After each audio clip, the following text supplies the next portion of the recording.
livro de Eclesiastes. Trago aqui um abraço do conselho da nossa igreja.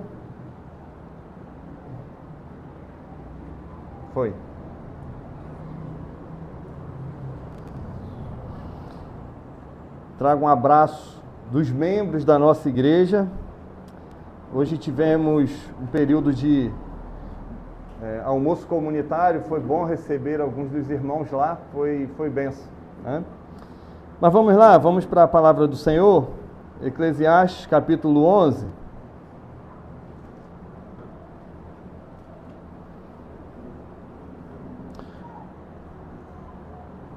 Lança o teu pão sobre as águas, porque depois de muitos dias o acharás. Reparte com 7 e ainda com 8, porque não sabes que mal sobrevirá à terra. Estando as nuvens cheias, derramam aguaceiro sobre a terra.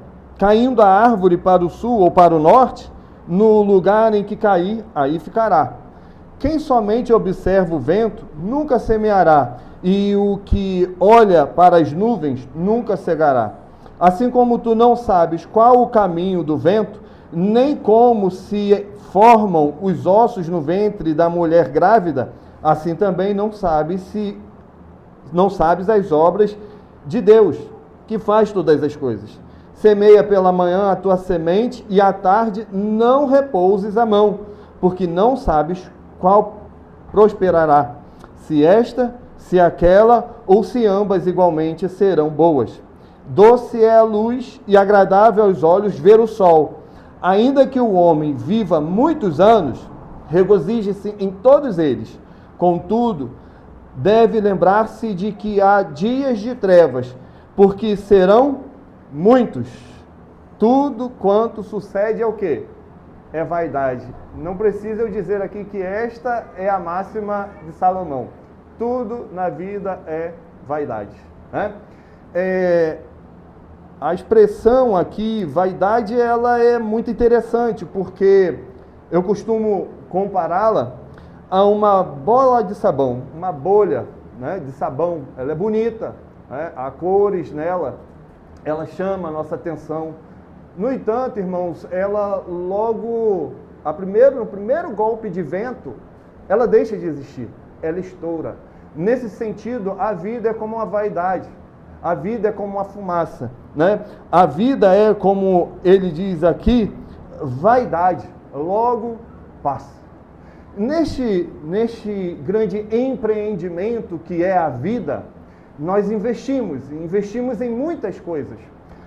Nós vivemos um tempo em que as pessoas estudam como fazer empreendimentos, em que investir, como investir, em casas, em automóveis, no investimento bancário, no que investir.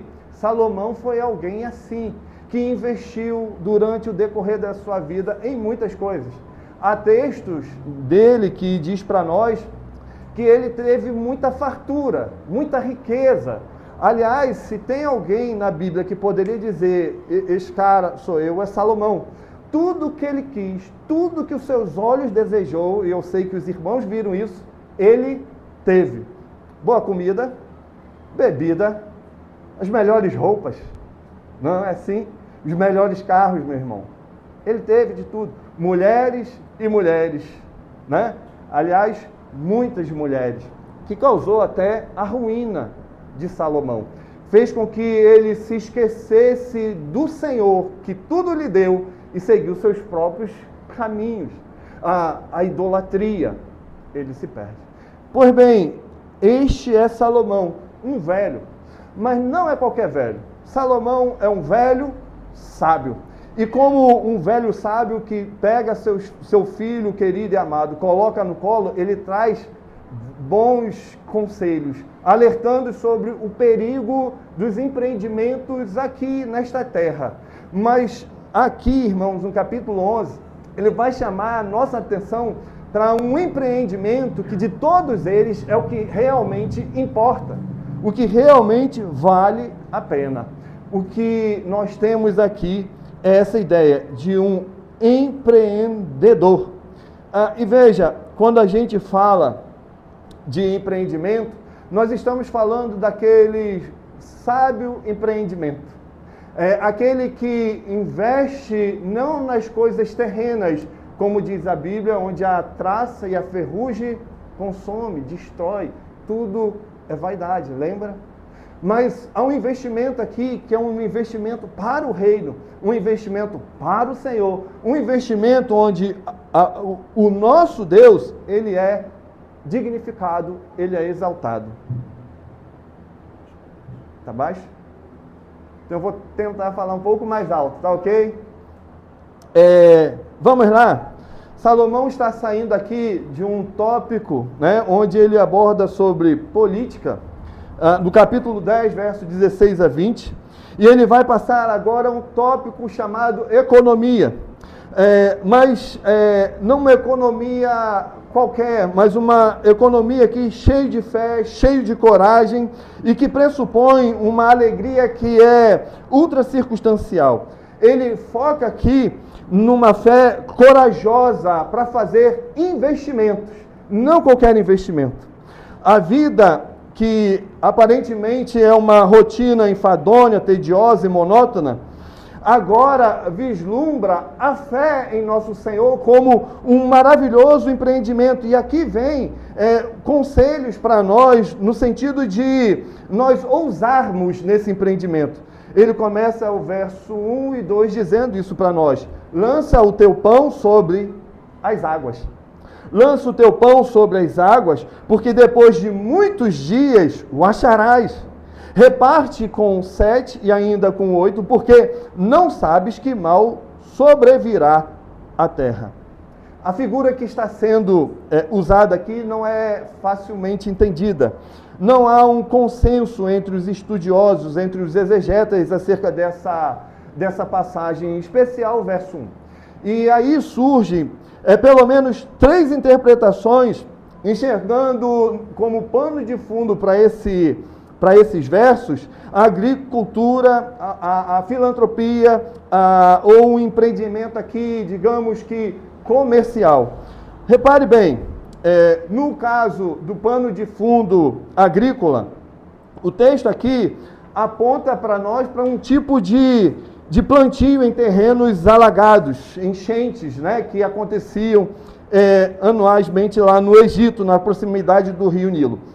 O escritor aqui estaria, nesse sentido, nos aconselhando seus leitores a investir no plantio, a fim de que dentro de algum tempo eles pudessem colher o que foi plantado. Mas há um problema nessa interpretação. Qual é o problema, pastor Ricardo? O problema é que nenhum tipo de plantio em áreas alagadiças se encaixa nessa realidade aqui ou nesse contexto. Mas não se encaixa num contexto de uma colheita de muitos dias. Geralmente, naquilo que é alagado, a colheita ela é mais rápida, ok? Mas há outra coisa aqui que deve ser considerada. Essa é uma experiência distante da realidade de Israel e também do escritor. Mas há uma outra vertente, há uma outra forma de interpretar esse texto, envolvendo aí o pano de fundo da filantropia, vendo aqui na ação de lançar o pão como um modo de auxiliar os necessitados, dar assistência aos carentes. O que não fica claro é de que modo essa filantropia, apesar de ser recomendada pelas Escrituras Sagradas, venha encontrar uma resposta naquele momento. Quem tem fome tem o quê? Pressa. Portanto, não há tempo a se esperar. Né? E qual é o problema aqui? O problema aqui ainda é que, conforme essa interpretação, você ajuda esperando algo em troca. E isso não soa muito bíblico para nós, não é? Fazermos qualquer benfeitoria esperando resultados futuros. Isso não encaixa com a realidade do Evangelho. Isso não encaixa com a realidade da vida cristã. Em resumo, o que esses intérpretes dizem é: dê esmolas e eventualmente você será recompensado. Né? Envie os seus bens pelo oceano e depois de muitos dias você será beneficiado pelo comércio. É como quem diz: faça algo para que você tenha um resultado feliz. E nós não podemos, não dá para a gente comungar dessa ideia. O problema é que esse tipo de filantropia perderia uma característica de ajuda amorosa. Mas aí vem o terceiro entendimento, e este é o que nós vamos nos escorar aqui, este é o que nós vamos fazer valer aqui. É um entendimento aqui de que Salomão está falando de um comércio internacional. Nós vamos ver isso à luz de 1 Reis, capítulo 10, verso 22. Esse entendimento recai sobre a figura de um comerciante que opera uma frota de navios. Né? Ele pega o pão, ou seja, ele pega o sustento, e ele leva, ele troca, ele volta com o alimento, com o sustento, com a recompensa daquela troca. Como que a gente pode justificar isso? 1 Reis, capítulo 10, verso 22. Diz assim: porque o rei tinha no mar uma frota de Tarsis com naus de Irão. Irão era um engenheiro, né? Com as naus de Irão, de 3 em 3 anos, voltava a frota de Tarsis, trazendo ouro, prata, marfim, búzios, né? e pavões. A espécie aqui, bugios, né? Bugios, macacos. A linguagem aqui envolve mercadores que saíam pelo mar para levar e trazer mercadorias. A ideia aqui é de comércio, de troca. Lança o teu pão sobre as águas. Ou seja, não é aquela imagem que nós temos infantilizada de um córregozinho, uma água passando, você joga o pão e espera no que vai dar. Mas a ideia aqui é de alguém envolvido com mercadorias. Lançar o pão sobre as águas. É algo aqui, irmãos, que requer coragem.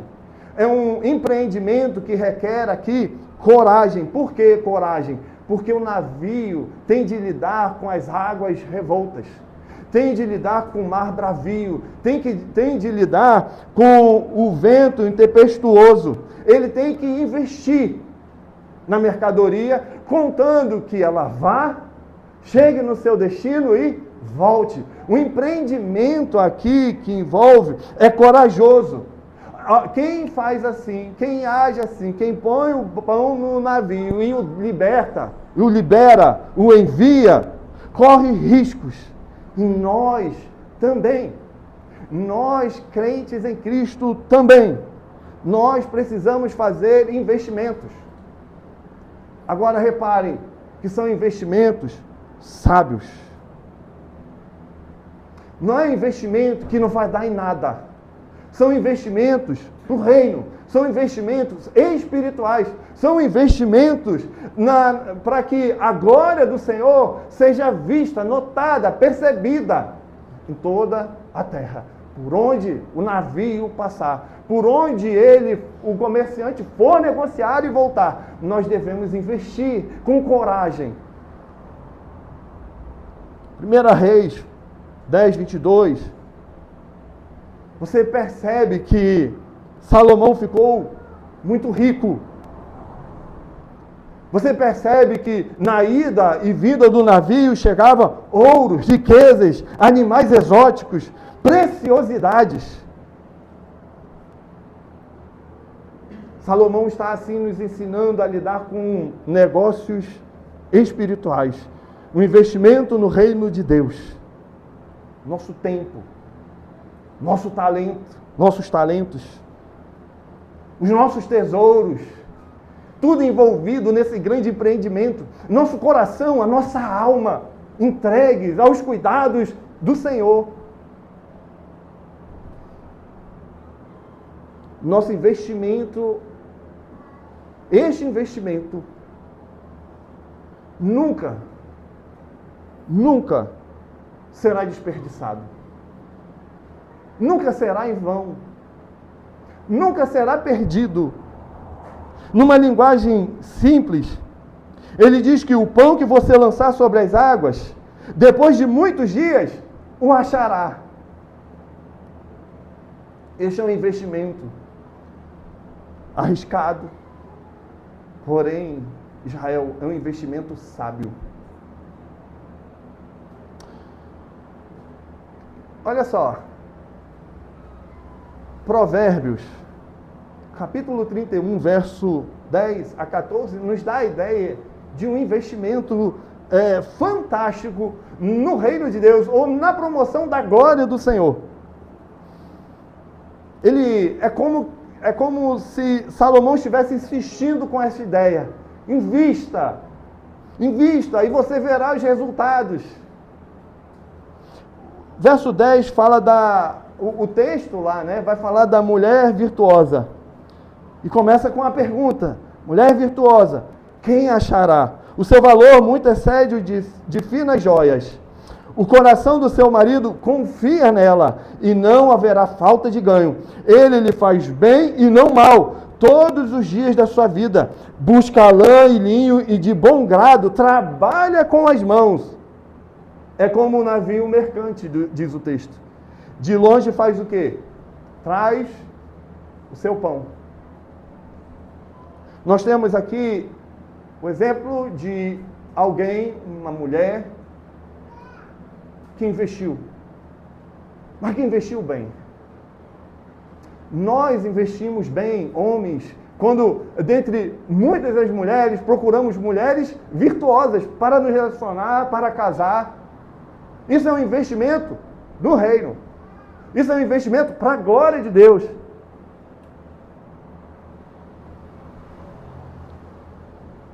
Repare que o texto não foca aqui numa questão de filantropia em si.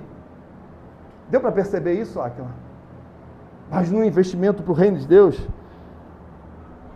E esse investimento, ele pode ser aplicado no todo, em todas as áreas da nossa vida.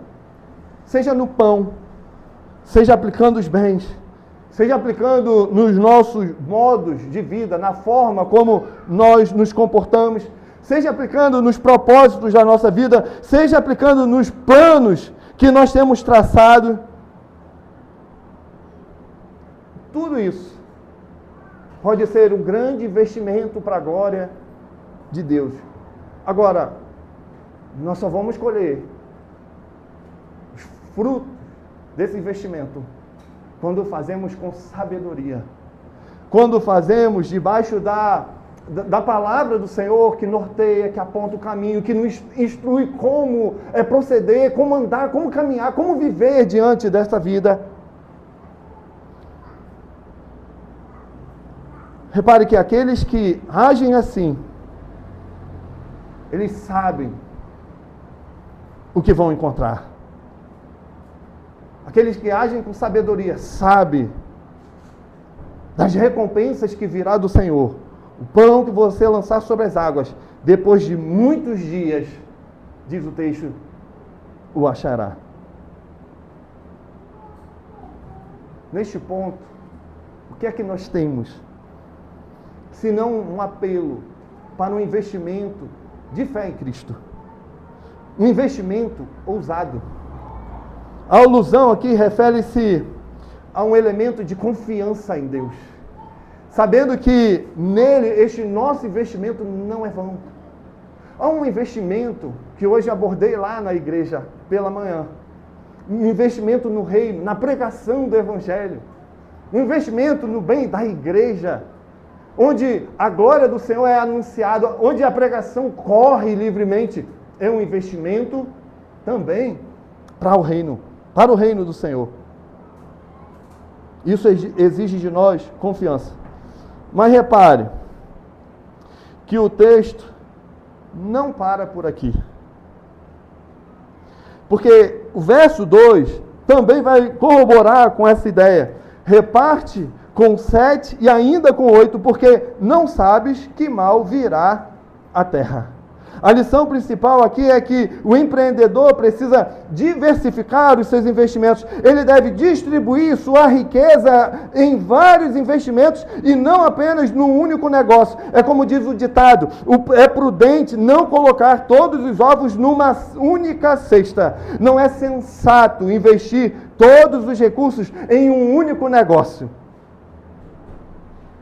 A diversificação aqui possibilita o investidor lucrar.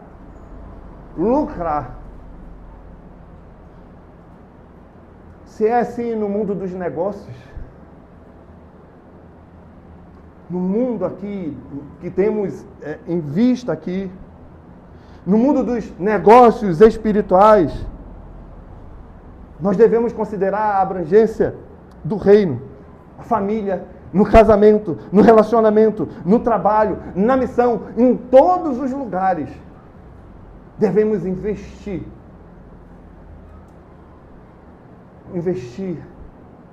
espiritualmente. Há várias áreas que devemos investir.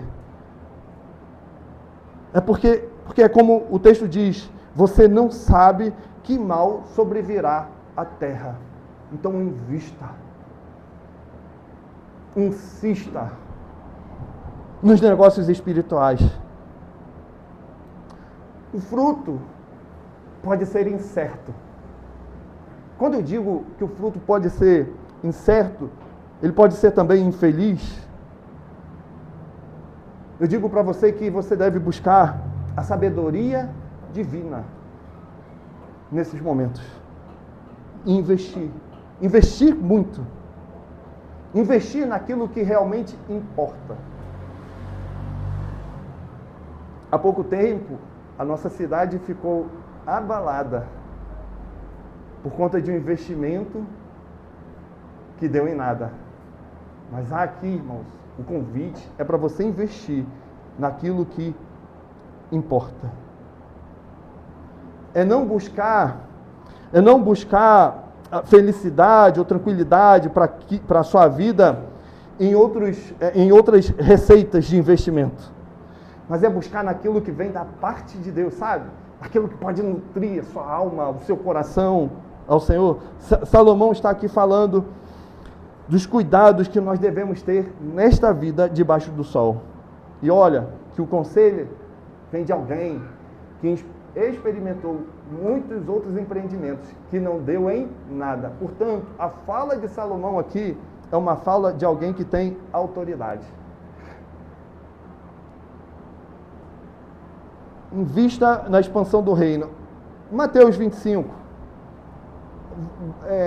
Não é costume do pastor fazer isso, abrir em outros textos e voltar depois, mas há algo aqui em Mateus 25 que a gente precisa prestar muita atenção.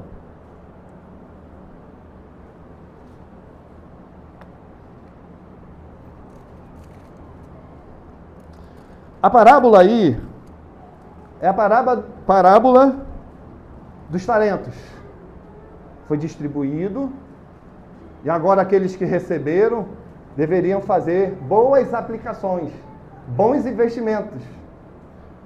Só que o verso 24, o verso 26, fala para nós de alguém que não foi bem sucedido no seu investimento. Ele investiu mal. Repare aí. Chegando por fim, o que recebera 1 talento disse: Senhor, sabendo que és homem severo, que ceifas onde não semeaste e ajuntas onde não espalhaste, receoso, escondi na terra o teu talento. Aqui tens o que é teu. Respondeu-lhe, porém, o Senhor: servo o quê? Mau e negligente. Sabias que ceifo onde não semeei e ajunto onde não espalhei. Um mau investimento. Nós devemos ser ousados no investir do reino. E eu não estou falando aqui de recursos financeiros. Eu estou falando da sua vida, da sua alma unida ao Senhor, naqueles doces exercícios que nos são dados à luz das Escrituras Sagradas e que pode nos aproximar ainda mais do Senhor. A oração, a palavra, na ajuda ao irmão necessitado, no convívio junto à igreja, a pessoas piedosas. Invista. Mas, em segundo lugar aqui, nós vamos ver que desse investimento é importante avançar. Verso 3 a 4. Estando as nuvens cheias, repare, preste atenção. Estando as nuvens cheias, derramam aguaceiro sobre a terra. Caindo a árvore para o sul ou para o norte, no lugar em que cair, aí ficará. Quem somente observa o vento, nunca semeará. E o que olha para as nuvens, nunca cegará. Aqui está a inflexibilidade dos planos divinos. O Senhor faz, o Senhor não falha no seu trato, naquilo que Ele tem planejado, né? Não temos uma desculpa diante daquilo que o Senhor faz para nós cruzarmos os nossos braços e nos entregarmos à preguiça, à inércia e não investir. Salomão sugere aqui claramente um elemento do destino inescapável do Senhor. O contexto aqui sugere que Salomão está falando dos resultados inevitáveis das escolhas humanas. Não se pode controlar a natureza, não se pode controlar a criação. No entanto, nosso Deus a controla e faz dela o que bem entender. Ele chama a nossa atenção, olha, prepare-se para o pior. Invista, não deixe de investir, avance no investimento, mas prepare-se para o pior. Nem sempre as coisas caminham bem. Nem sempre as coisas acontecem conforme nós planejamos ou investimos. Não é assim? Eu já visto as oscilações econômicas do nosso país. No entanto,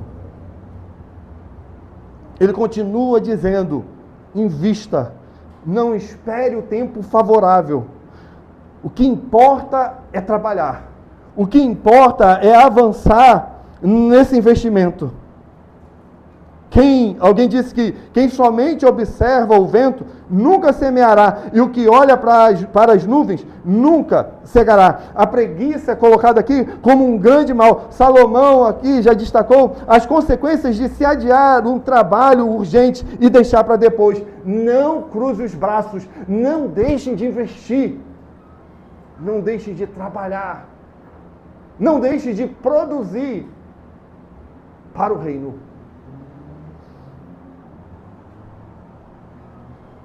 Há muita gente que paralisa com mau tempo, quando os dias mal chegam. Há muita gente que fica estagnado quando avista a nuvem escura, quando as árvores caem no caminho. Cruza os braços e espera se sabe o quê? Não dá para a gente viver esperando um tempo favorável para agir. Eu ouvi um irmão pregar nesse texto e ele traz uma ideia muito interessante neste ponto, falando sobre o avanço da igreja. A história do desenvolvimento da igreja é permeado por muitas belezas. Sabe? Uma grande aventura, aquela aventura que começa tudo bem, tudo tranquilo, e a igreja está progredindo, e o Senhor está abrindo as portas, e ela mete o pé neste mundo, ela arromba com este mundo, é vitoriosa. Não. Teve muitos desafios. Teve muita gente chorando. Teve muita gente sofrendo, morrendo. Teve até gente sendo posta nos postes e os corpos incendiados para iluminar uma cidade. Nem tudo na história da igreja foi favorável. No entanto, homens crentes em Cristo e piedosos investiram, marcharam, caminharam, progrediram na fé. E olha nós aqui. Investimento. Um outro comentarista diz: uma desculpa é um invólucro de razão preenchido com uma mentira. Quem procura sempre encontra uma razão para não fazer nada. O que Salomão está dizendo aqui para nós é: não pare de investir. Invista. Não procrastine. É isso que ele traz para nós usando a ilustração agrícola. Fazendeiro enfrenta o vento errático, um tempo estável, mas ele não pode parar. Sabe?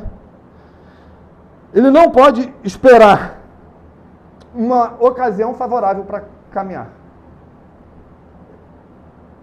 Nós precisamos, irmãos, investir com sabedoria, investir naquilo que importa.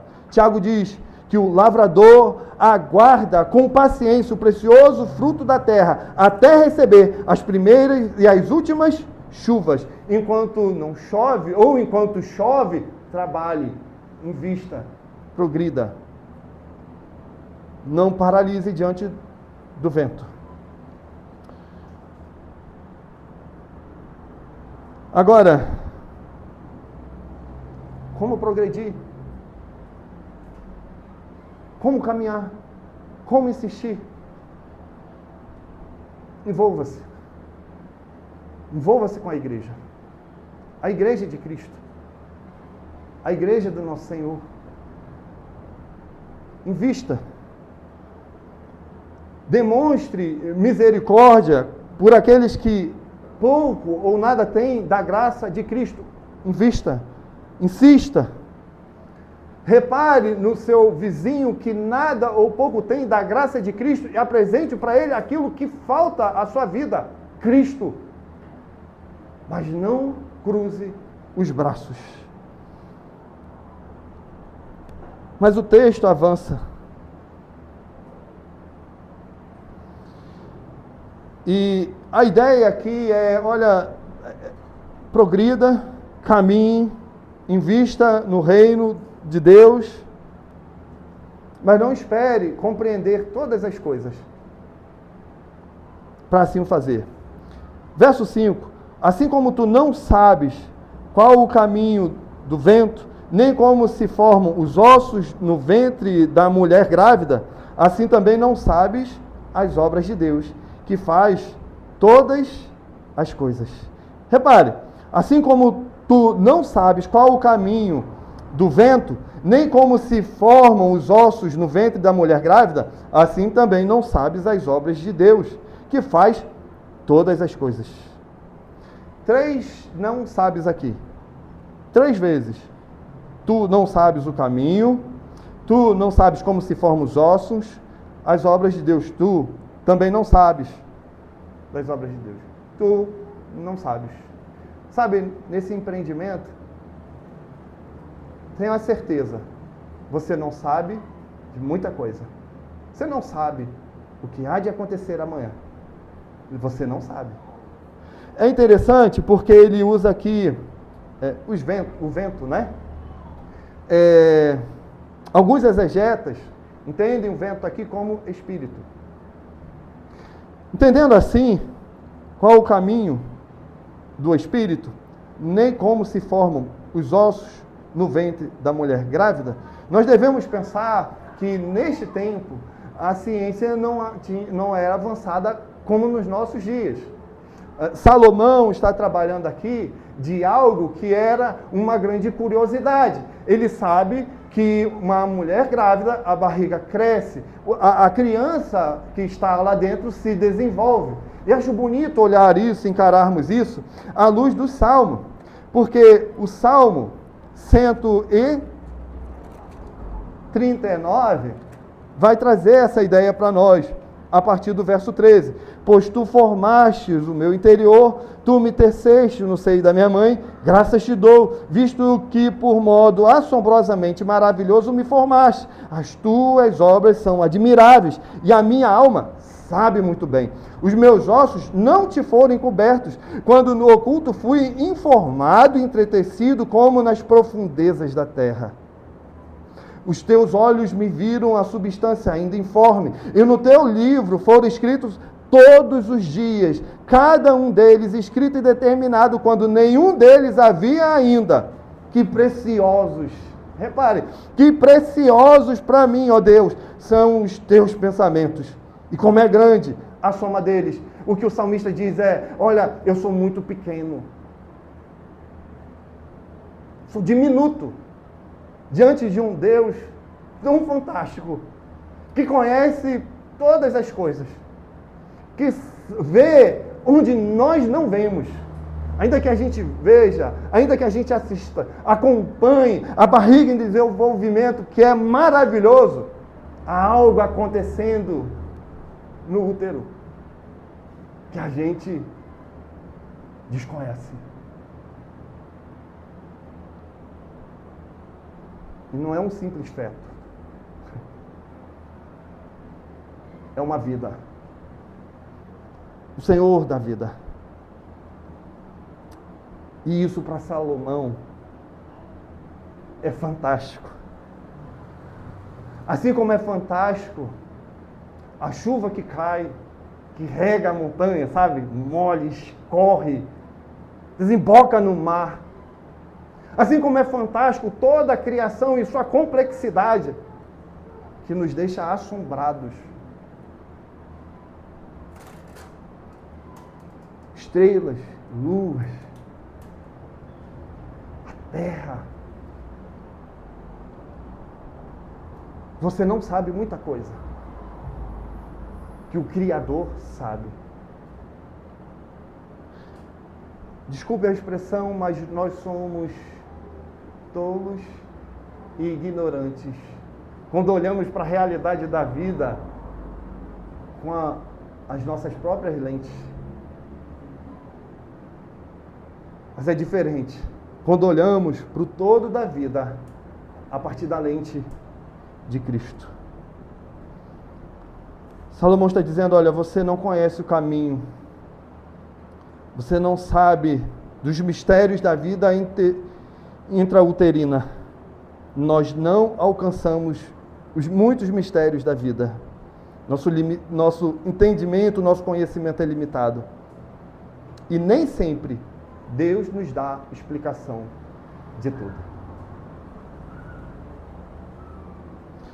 Só que a vida de fé aqui, a vida de investimento correto, vai remover, vai extirpar do nosso coração e alma o problema da nossa ignorância. Nós passamos a olhar para a realidade à luz de uma fé que desabrocha o mistério da providência divina. Em todos os meandros da vida, por onde nós passarmos, nós temos uma certeza: o Senhor governa, o Senhor faz acontecer. Por mais estudos, por mais capacidade que o homem tenha, nada, irmãos, nos isenta dos planos e dos propósitos do Senhor, ainda que seja contrário a nós. Portanto, não cruze os braços, sabe? Não deixe de investir, invista com força naquilo que pode, de fato, salvar a tua alma, desembaraçar os seus entendimentos e te tirar da ignorância e lhe levar a uma vida onde a glória do Senhor ela é percebida. Trabalhe com fé, irmãos. Deixe os resultados com Deus. É a ideia que nós temos aqui. Semeie pela manhã a tua semente e à tarde não repouses a mão, porque não sabes qual prosperará. Se esta, se aquela ou se ambas igualmente serão boas. Nessa nossa falta de conhecimento, nós também não prevemos o futuro. Nós não sabemos o que será amanhã. O futuro para nós é desconhecido muitas vezes. E o pregador aqui dispõe, irmãos, da doutrina aqui, da providência, o qual não é uma constante calma e isenta de tensão. Há tormentas, há sofrimentos, há angústias. No entanto, caminhe, insista, semeie pela manhã a sua semente, mas não encolha a mão, não deixe de investir, porque você não sabe do que será essa semente nas mãos do Senhor. Jesus ilustrou essa verdade. Ele traz essa verdade para nós na parábola do semeador. E a ideia é que ali cabe ao semeador semear. A terra em que vai cair, se vai ser dura, se vai ser cheia de espinhos, se vai ser num terreno pedregoso e não vai prosperar, compete a Deus. Compete ao Senhor.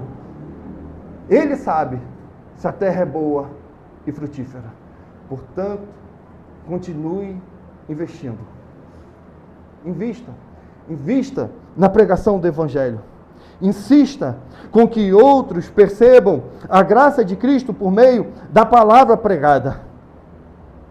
Muita gente luta contra a semeadura. No entanto, o nosso Deus, o nosso Senhor, fará prosperar a sementeira que tiver que prosperar. O que nos cabe, o que nos compete é insistirmos. Mas olha aqui nós não paralisamos, não paramos. E de uma coisa aqui nós podemos ter certeza.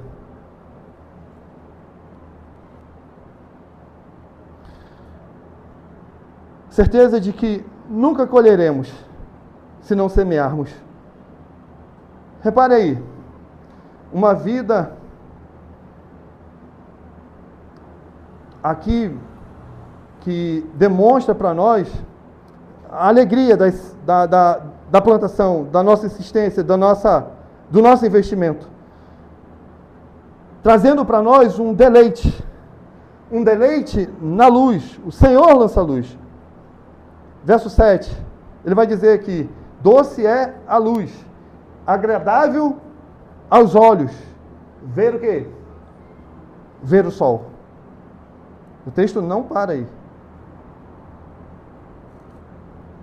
Doce é a luz, agradável aos olhos ver o sol, ainda que o homem viva muitos anos. Regozije-se em todos eles. Contudo, deve lembrar-se de que há dias de trevas, porque serão muitos. Tudo quanto sucede é vaidade. Nesse investimento, neste trabalho, e a gente caminhando para o fim aqui, Salomão mostra para nós aqui que há algo agradável, aos olhos do Senhor. Ele lança a luz, doce é a luz. É doce recolhermos as recompensas do trabalho. É doce quando, por exemplo, nós pregamos, a mensagem invade o coração do homem, tira aquilo que é de pedra e coloca de carne. A pessoa, ela recebe a Cristo, ela se rende aos cuidados do Senhor. Ela é inserida no contexto da igreja. O Senhor passa a ser a grande razão da sua vida, o seu grande investimento agora. Doce É a luz doce, agradável, é reparar naquilo que o Senhor faz no meio do seu povo. É interessante essa expressão, luz, que ela está sempre atrelada à ideia de alegria, à ideia de bênçãos, de vida, em contraste com a tristeza, em contraste com a adversidade, em contraste com a morte. Doce, é agradável aqui, descrevendo essa alegria. É interessante porque a Escritura mostra para nós a ideia de luz atrelada a Cristo. 1 João, capítulo 1, versos 5 a 6, diz assim, que, ora, a mensagem que da parte dele temos ouvido e vos anunciamos é esta, que Deus é o quê? Deus é luz. E não há trevas nele. Trevas nenhuma. Mais à frente, nós temos a ideia dessa luz irradiando por meio também de Cristo, como aquele que é a verdadeira luz que, vindo ao mundo, ilumina todo homem. Nós temos ainda a ideia de que Cristo é a luz do mundo.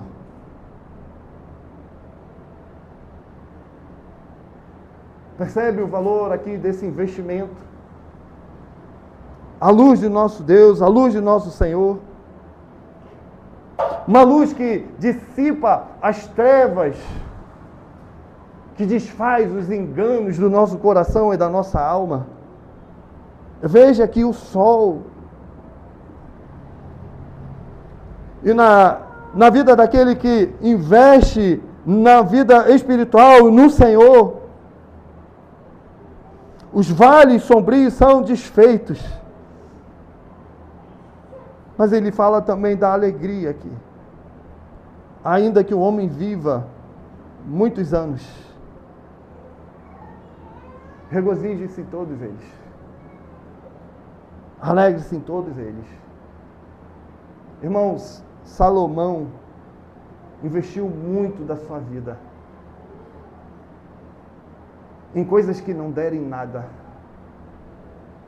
E agora, no final da vida, o velho sábio deixa os seus reclames. Se ele ao menos tivesse investido certo, com sabedoria, ou investido naquilo que importa, o resultado seria diferente. Há no nosso meio muitos que andam como zumbis, porque investem mal, investem em seus próprios prazeres. E Salomão nos chama a investir naquilo que importa.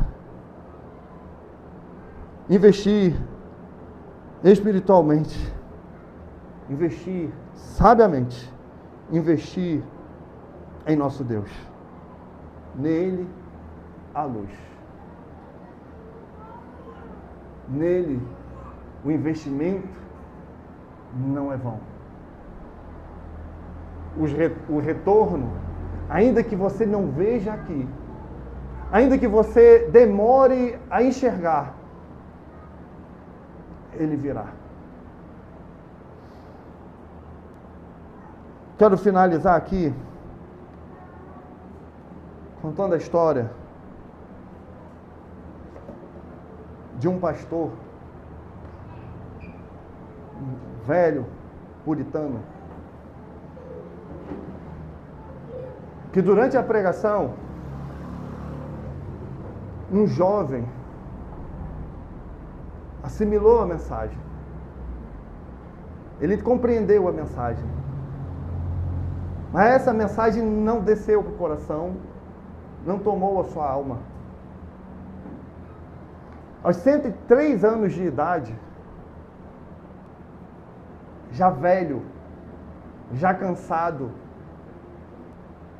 num determinado momento da sua vida, aquela mensagem escutada na mocidade, ganhou outro vulto. A mente dele agora ela é iluminada pelo poder do Evangelho, pela ação do Espírito. Aos 103 anos de idade, este homem é convertido ao Senhor. Ele procura aquele pastor da mocidade e lhe conta das maravilhas que o Senhor fez através daquela pregação, aos 103 anos de idade, à luz de um investimento lá atrás. Este velho convertido morre aos 106 anos de idade. Na sua lápide jaz uma criança, um recém-nascido, 3 anos de idade, fruto de um investimento lá atrás. Não sei qual é a sua preocupação.